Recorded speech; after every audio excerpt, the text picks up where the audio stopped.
Hola y bienvenidos al tercer capítulo de Creadores, donde ellos crean, nosotros jugamos. En esta oportunidad, Shigeru Miyamoto.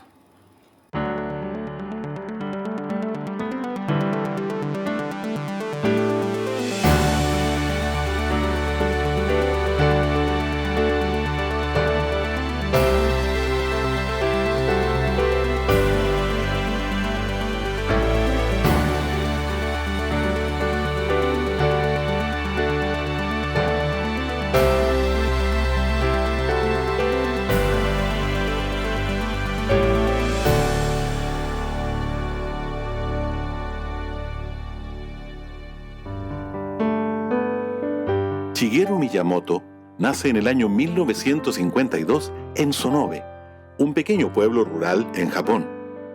Conocido por ser el padre de algunas de las franquicias más importantes de los videojuegos, Miyamoto buscó desde niño inspiración en todo lo que le rodeaba. Cada objeto, cada lugar era propio de una nueva historia en su imaginación. Apasionado por las artes, el dibujo y la música, se gradúa como diseñador industrial en el año 1975. La inspiración del videojuego Space Invaders lo lleva a interesarse por los videojuegos y en 1977 será contratado por Yamauchi, presidente de Nintendo, para formar parte del staff de arte de la compañía. Sus primeros trabajos estarán relacionados con el diseño, el dibujo de teléfonos y máquinas de arcade. Pero su primer videojuego será Radar Scope, con un mediano éxito.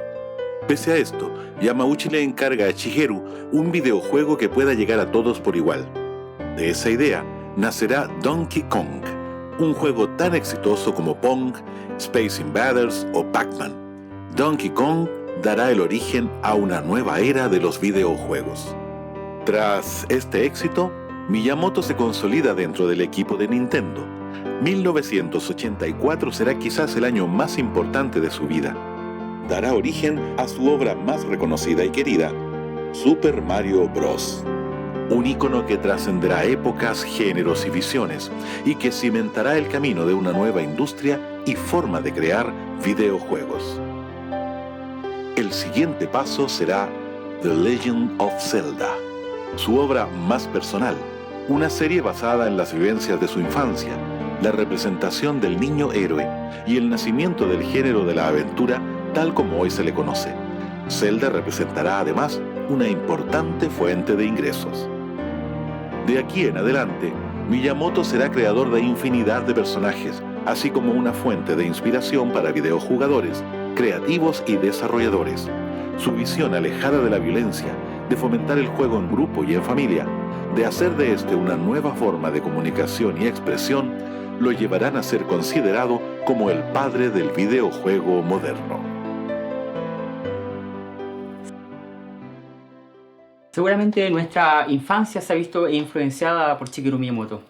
Desde aquella vez que probamos y jugamos Super Mario Bros. Se nos unieron nuestros amigos, se unieron nuestros familiares. Todos podían jugar ese maravilloso videojuego. Y es que parece ser que la sencillez de Miyamoto es alcanzable para toda gente, para todo público, no solamente para los videojuegos.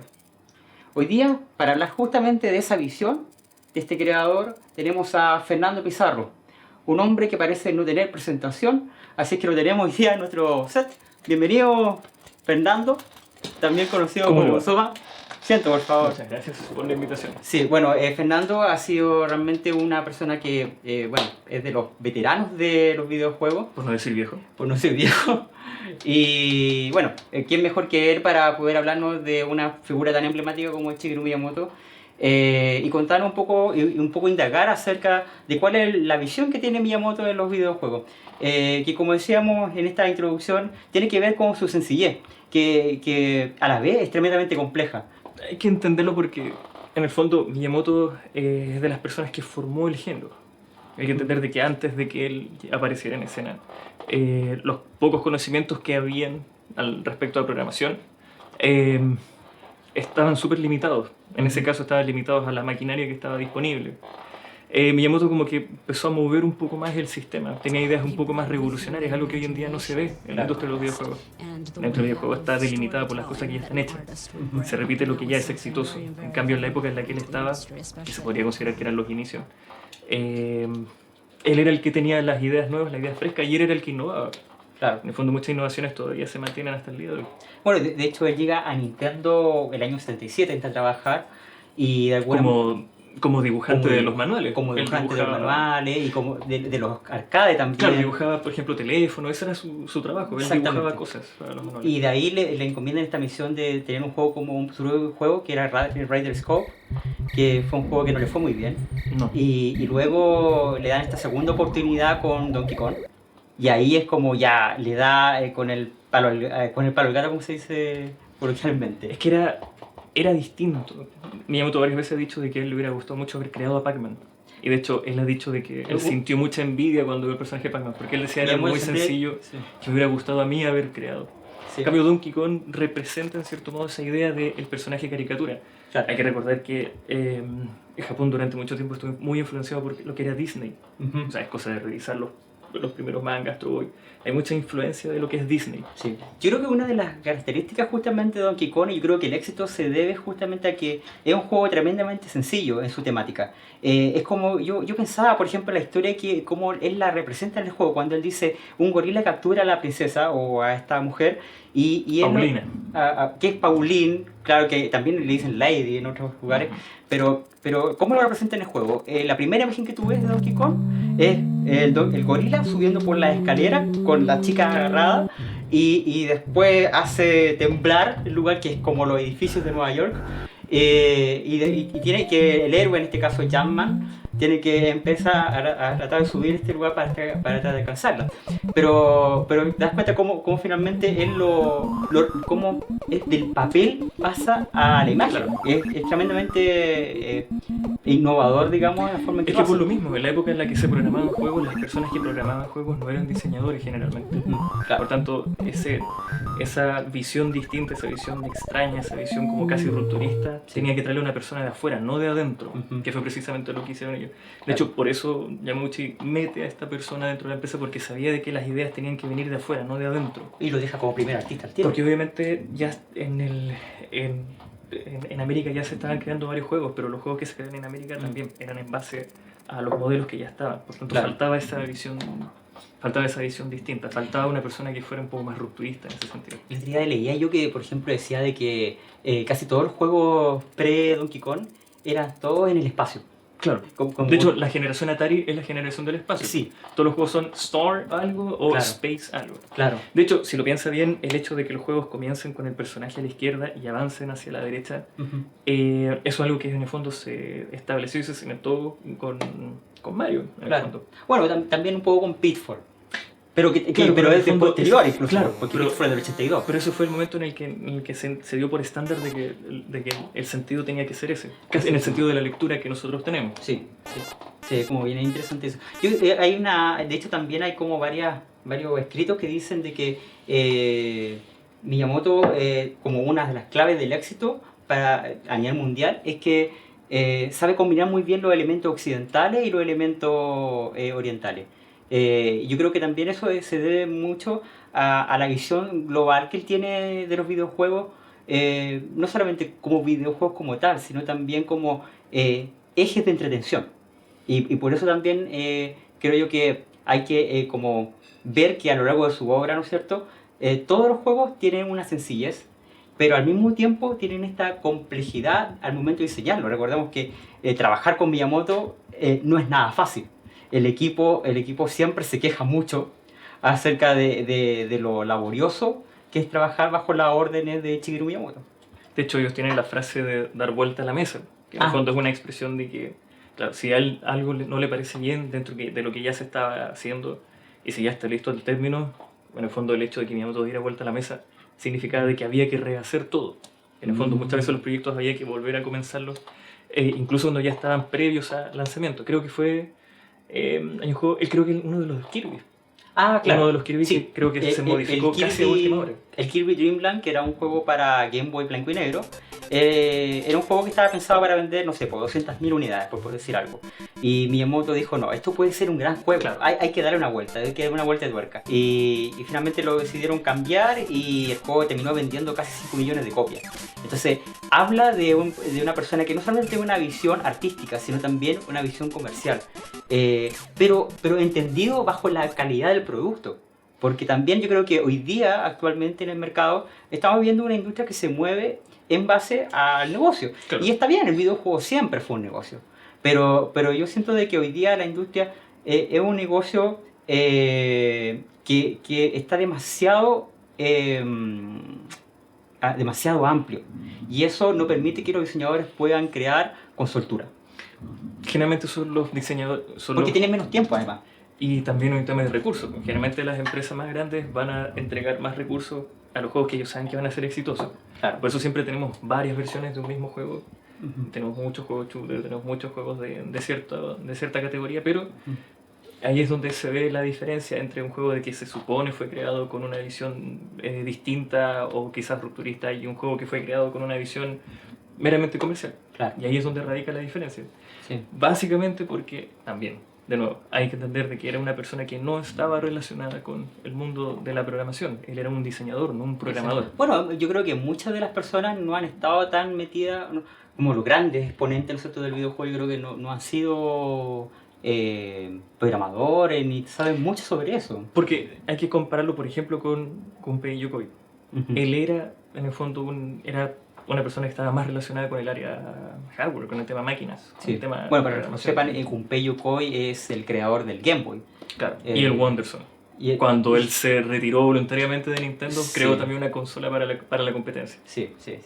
Y fue el mentor de Miyamoto cuando él entró Claro. a Nintendo. O sea, fue de los viejos Estandartes de los viejos de estandartes. Nintendo, sí. Claro, o sea...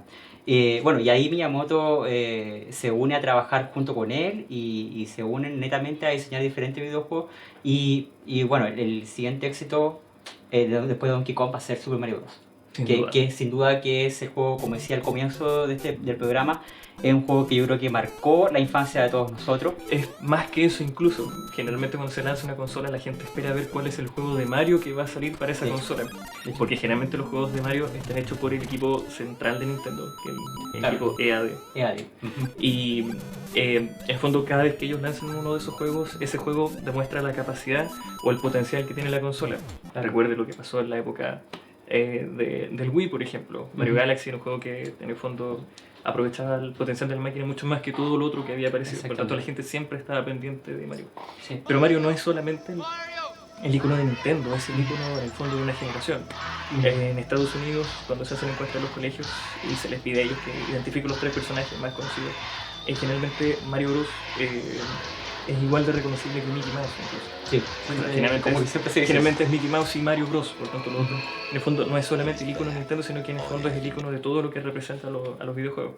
Ujú. Cada vez que un local, una empresa, una página quiera hablar de videojuegos, probablemente la imagen de Mario sea como la imagen referencial por descarte y que en el fondo toda la gente va a reconocer. Es una imagen bastante sobreexplotada por no decir prostituida.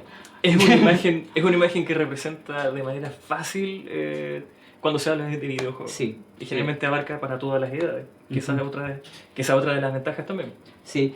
Bueno, y el otro juego que también ahí repercute completamente en el mundo de los videojuegos es The Legend of Zelda. Ese es el siguiente paso que Miyamoto da y yo creo que ahí tiene que ver netamente con su infancia. Un paso que fue bastante cuestionado porque en un momento la misma Nintendo no estaba tan seguro que el juego fuera a ser un éxito. Porque era un juego mucho más complejo de De lo que todas ya maneras. estaba. No, y era súper arriesgada la propuesta que ellos tenían. Había juegos de computadora antiguos que eran un poco más complejos incluso, pero estaban dirigidos a un público específico. Claro. Estoy hablando de los juegos de computadores de esos negro y verde, estoy hablando de los más antiguos. Ujú. Pero este era un juego más complejo, pero para un público masivo, y esa era la diferencia. Claro. Porque era un juego en el fondo que no seguía una línea fija, sino que en el fondo invitaba un poco por así decirlo, exploración, que era algo que hasta ese entonces no existía. Por tanto, fue un movimiento bastante arriesgado, pero Sí.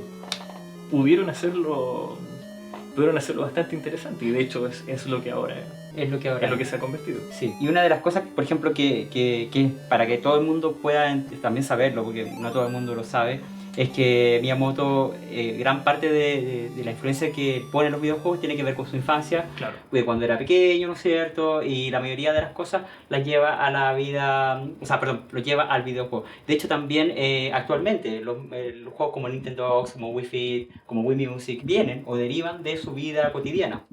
Entonces, eso también es importante y habla de cómo él todo el tiempo está uniendo la realidad con el videojuego, que se puede considerar como algo que es más encerrado, ¿no es cierto? Que crea mundos fantasiosos, ¿no es cierto? Pero desde mi punto de vista creo que Miyamoto lo que está haciendo con el videojuego es invitarte a imaginar, a descubrir, a explorar. Por lo tanto, no solamente tiene que ver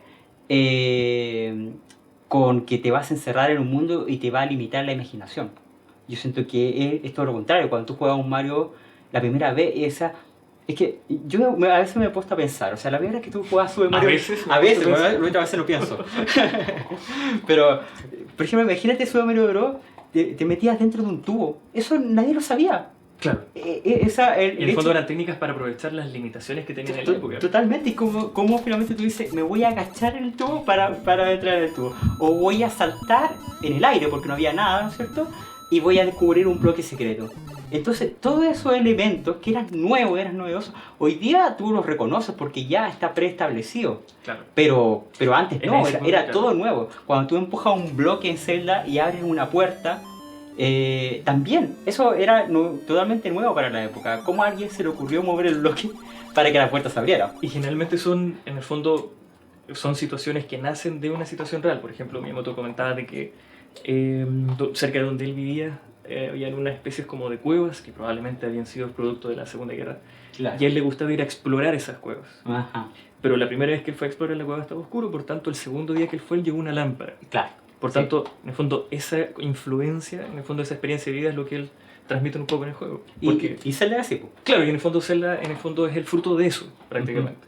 Generalmente se necesita algo para poder lograr otra cosa también. Vamos a ver un extracto de lo que fue el premio que le dieron a Miyamoto del Príncipe de Asturias en España, ¿no es cierto? Así que lo vamos a ver, lo que más o menos comentan acerca de Miyamoto cuando lo presentan, y luego vamos a comentar eso al regreso. Premio Príncipe de Asturias de Comunicación y Humanidades. Por ser el principal artífice de la revolución del videojuego didáctico, formativo y constructivo, por diseñar personajes y juegos mundialmente conocidos de los que excluye la violencia y por innovar con programas y formatos que ayudan a ejercitar la mente en sus múltiples facetas y resultan muy valiosos desde un punto de vista educativo. Porque con su gran imaginación crea sueños virtuales para que millones de personas de todas las edades interactúen, generando nuevas formas de comunicación y de relación, capaces de traspasar fronteras ideológicas, étnicas y geográficas. El jurado ha concedido el galardón al creador de videojuegos, Shigeru Miyamoto.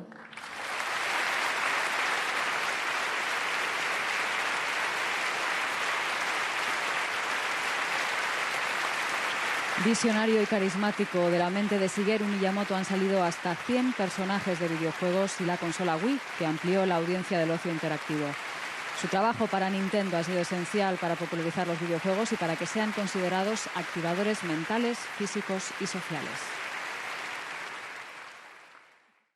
Bueno, eso fue el video que acabamos de ver, ¿no es cierto?, de El Príncipe de Asturias, el premio que se le otorgó a Miyamoto relacionado con las comunicaciones. Y básicamente el legado que deja para todas las próximas generaciones. Todos los otros programadores siempre han dicho y han expresado que en el fondo Miyamoto es el referente que ellos tienen cuando llega el momento de programar. Y recuerden la época del 64, cuando los juegos 3D eran totalmente amorfos. Él fue el que le dio más o menos el sentido, o él fue el que puso la pauta de cómo tenían que ser los juegos 3D. Y en el fondo todos los otros programadores siguieron esa pauta. Oye, y empezaron a crear en base a eso. Es que claro, o sea, cuando uno dice Nintendo ha sido como el que ha puesto las bases, digamos, de cómo se tienen que hacer los videojuegos. Desde el control. Desde el control, de cómo es hardware de la consola, pero también, por ejemplo, el multiplayer, que también, como Miyamoto invita a los videojugadores a estar metidos dentro de una sala hasta el día de hoy, que hoy día todo es en línea, y realmente Miyamoto se ha negado un poco a eso, y Por eso el lag de los juegos. No, mentira. En realidad porque siento yo que también es como lo que él busca, finalmente, que la familia esté unida. Con Wii lo hace también, con Nintendo 64 el hecho de que fueran 4 puertos para que 4 personas se sentaran a jugar directamente. Son nuevas formas de entretenimiento y eso es lo que él está buscando todo el tiempo, cómo logra hacer un juego entretenido. Y de ahí un poco su frase de que ojalá que lo que a él le entretiene también sea entretenido para el resto.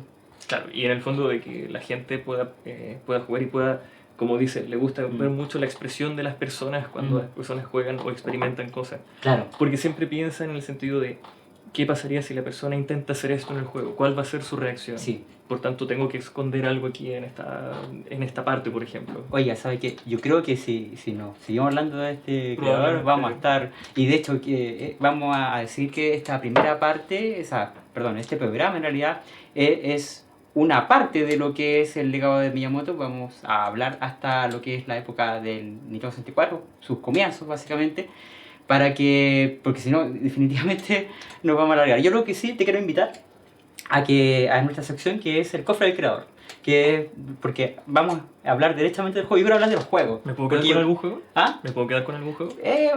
Veamos al final del programa si es que se lo puede llevar. Yo cobraré la palabra. Ya pues, ahora por favor ayúdame a abrir el cofre mágico, ¿no es cierto? A ver, ¿qué tenemos?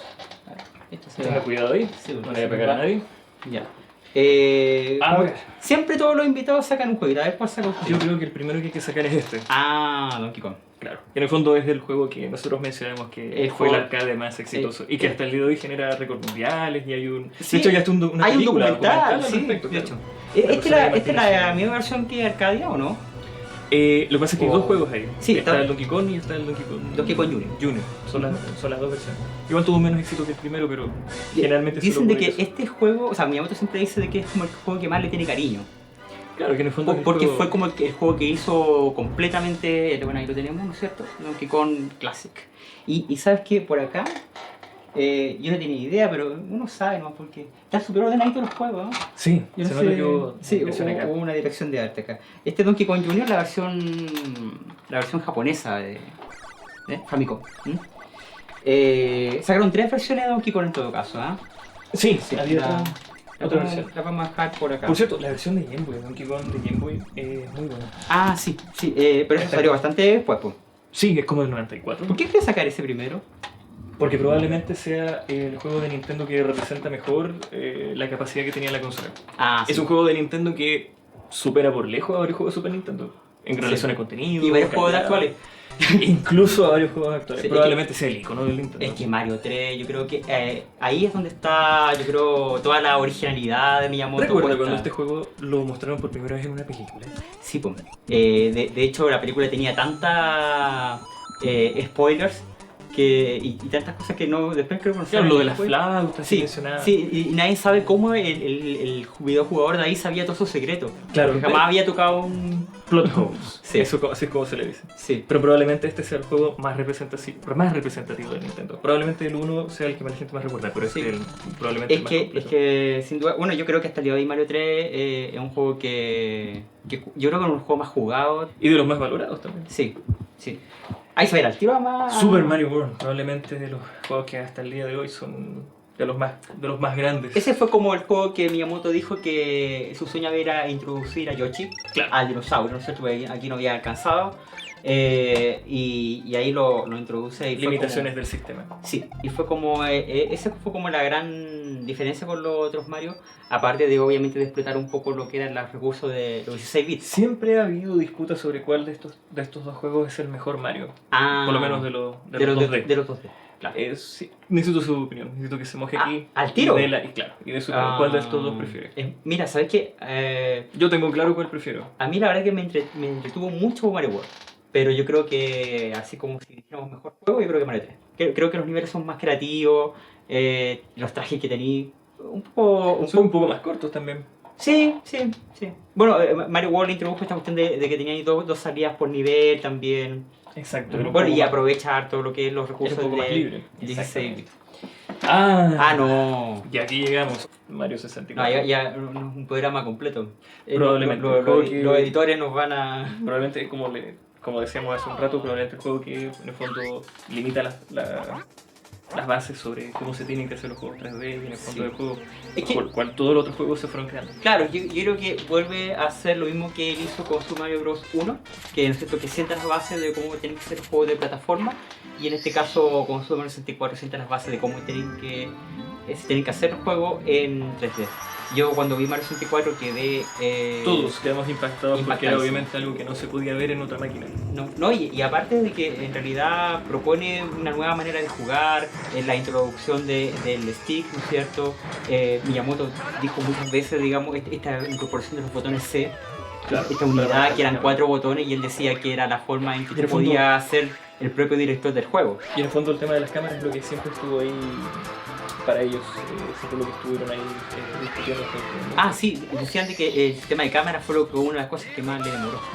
A ver, este sí. Ah, Yo sí, creo sí. que este juego sí, Sí. también me lo salté, pero ¿Sabes que hay como una anécdota sobre ese juego? Porque Miyamoto había hecho unas declaraciones sobre Donkey Kong Country que como que causaron mucha polémica sobre que un juego con muy buena gráfica, o sea, es como un juego con buena gráfica, se le perdonaba el gameplay mediocre. Entonces como que puso así como a todos con los pelos de punta, porque en realidad Donkey Kong Country era considerado Era un otro Mario. juegazo, pues. pero en el fondo el gameplay era Auto Mario. nada más. Claro, entonces quizás no era tan innovador. Y de hecho, años después, Donkey Kong Country fue considerado un juego, ¿cómo se dice?, y sobrevalorado. Sin duda. Más allá de que el juego sea bueno o no. Pero el Miyamoto dijo que se arrepentía un poco de esas declaraciones porque se había sentido presionado por el diseño de Yoshi Island, porque Yoshi Ah, Island eso fue un era juego que tenía un arte dibujado a mano. Eso sí. Los voy a mostrar al mismo tiempo porque en el fondo están relacionados. Tienen una línea. Mario Kart. También. Fueron- fundadores del esquema de los imitados muchas veces, Sí. se sabe. Sí, muchísimo. Muchas veces Los clones de los karts. Hay muchos clones. Usted podría mencionar uno de Crash Bandicoot ahí que nosotros conocemos. que... Crash Tag Team Racing, Claro, bueno, muchos varios clones al de... respecto. Sí, bueno, está... Decida, hay uno de Konami. ¿Cuál es el mejor? Ah, no, Mario 64. Ya Es mi estamos de atrás. acuerdo entonces de que Es que sí, 64 mira, supera. ya, ok, este como que cita las bases, todo lo que tú queráis, pero este es maravilloso de todo el punto. Y ¿sabes qué? Completamente de acuerdo. Hasta el día de hoy es mi favorito porque el jugar de a 4 jugadores es impagable. Y hablando de carreras, tengo que mencionar este también. Ah, sí. Que Eh, partió como un juego de naves tipo F0 y Sí. terminó siendo algo muy extraño. Sí, fue un juego, al principio se parecía mucho a F0, entonces Miyamoto dijo no, se parece demasiado, así que si algún día sacamos F0 para 64, no van a jugar. Así que hicieron y lo hicieron con moto acuática. De hecho, hay una versión para Game Boy antes. Sí, Sí, sí, claro. hay de una Web versión Race. Yo creo que la gracia de este juego, que a muchos lo detestan porque es extremadamente difícil, la verdad es que yo no considero que sea tan complejo. En realidad yo creo que es difícil de aprender a jugar, pero una vez que lo domina, el juego se hace completamente entretenido y tiene un gameplay muy bueno por lo demás. O sea, No, no, hacer no. un juego de moto acuática, o sea, y sobre todo porque Miyamoto lo que quería lograr con el agua era que fuera lo más realista posible. Por cierto, la versión de consola virtual tiene editadas ciertas partes. Ah, sí. Hay unas partes de publicidad que Ah, están, Kawasaki tuvieron que sí, removerlo. que están editadas. Mm. Pasemos al segundo hijo de Miyamoto. Bueno. Tome, le voy a pasar el 2 a usted y me Ah, quedo yo con el 1. ¿Por qué me equivoco con eso? Bueno, Zeldas, en este caso el primero, que a todo esto de los primeros juegos que llegaron acá que tenían batería. Sí, Para sí, poder grabar. fue una de las innovaciones. Ya hablamos ya que ¿Puedo sacarlo de la bolsita? Sí, sí puede. Fue uno de los juegos que está realmente influenciado en la vida de Miyamoto. Bueno, hablar de este juego sería hablar de 3 capítulos De ese podríamos de hablar. 3 capítulos completos, ni siquiera de uno. De eso podríamos hablar. De Zelda 2 fue un juego que tuvo bien poca aceptación. Fue un juego que yo creo que a mí me gusta harto porque fue como que se atrevieron a innovar y lo hicieron bastante diferente al otro. Además que era un juego que también estaba un poco de moda el tema de las plataformas y fue una combinación. Fue un poco probar RPG con exploración, con plataforma. Fue un experimento. Que yo creo que... Dio frutos o no dio frutos, pero sirvió como para A experimentar. mí me parece que hacer no es un algo. mal juego, de todas formas. No, pero no lo es. No, no es. bastante Es que extraño, como que sí. dicen que es la oveja negra de Zelda, pero para mí no. Probablemente Eh, junto se codea con Super Metroid Sí. y con Final Fantasy VI el mejor juego de Super Nintendo, sí, probablemente. sí, uno de los mejores, sin duda. ¿Qué se podría decir? Yo, ¿sabes qué? Solamente quiero decir que Zelda Link to the Past fue el juego que me hizo ser fan de la saga de Zelda. Creo que es un juego casi perfecto. O sea, Sin duda. es maravilloso. lo que dice Miyamoto de cuando te introduce y te emociona en cada instante del juego, yo creo que aquí está representado totalmente. No necesita mayor comentario este juego, No, honestamente. Sí, es muy bueno. Tuvo una reedición para Game Boy Advance posteriormente. La tengo, tú sabes. Sí. Nosotros tenemos ese afán de tener todas las versiones del mismo juego, que es un defecto Claro. raro que nosotros tenemos. Sí. Oye, Este juego tengo que reconocer que me sorprendió cuando salió porque en el Game Boy no eran muchas veces no había mucha posibilidad de jugar Sí. algo que fuera tan completo. Ujú. Y este juego era muy completo y Sí. con una buena historia. Era un Sí. juego muy sorprendente para empezar Game Boy. Sí. Esta es la versión de Color, pero la versión de Game Boy y teniendo en cuenta que el Game Boy en realidad era una consola que tenía casi el mismo potencial que la NES. claro. Y lograron hacer algo bien parecido a lo que se hizo Super Nintendo. Entonces, Claro. bien probable, porque aparte que es uno de los pocos juegos que no sale Zelda, que Claro. no tiene que ver con la historia de Zelda, De mis favoritos y es muy bueno. de Zelda. Yo creo que hasta el día de hoy es el mejor portátil, el mejor de la Sin saga duda portátil. alguna. Y hablando de iguales, pero distintos. Ah, claro. Toma, le paso a usted este. Ah, ya. Yo me Gracias quedo por pasarme. No, pero en todo caso es verdad. Yo me quedo con este. Ya. Ocarina del Tiempo. Ocarina del Tiempo. Hecho con el motor de De Mario Mario 64, sí. obviamente adaptado. Miyamoto dijo que en un momento querían hacer el Zelda con cuadros, a lo Mario 64. Que en vez de entrar a los dungeons, a los calabozos, ¿verdad? iban a hacer cuadros. ¿Se Ah. imaginan lo raro que era así? Sí. Bueno, lo conservó en el escenario del bosque. Oye, que es una cosa de hacerlo Ocarina del Tiempo, que más allá de ser un juego galardonado y con miles de premios, el juego perfecto que se ha dicho en todos lados, hay una cosa que me encanta de este juego y que es la intro. Yo creo que es perfecta. No, pero de verdad, fuera de broma, sabes que eso de cuando... Porque en ese tiempo estaban de moda mucho los full motion video, todo este tema de los videos generados por computadora, y que era muy sorprendente. Y aquí hacen algo en tiempo real que no es tan complejo, es bastante sencillo, que es Link cabalgando al amanecer. Y pero precioso, es notable, y que con la melodía que Zelda es uno de los pocos juegos que recuerdo que se haya agotado en el momento que llegó acá.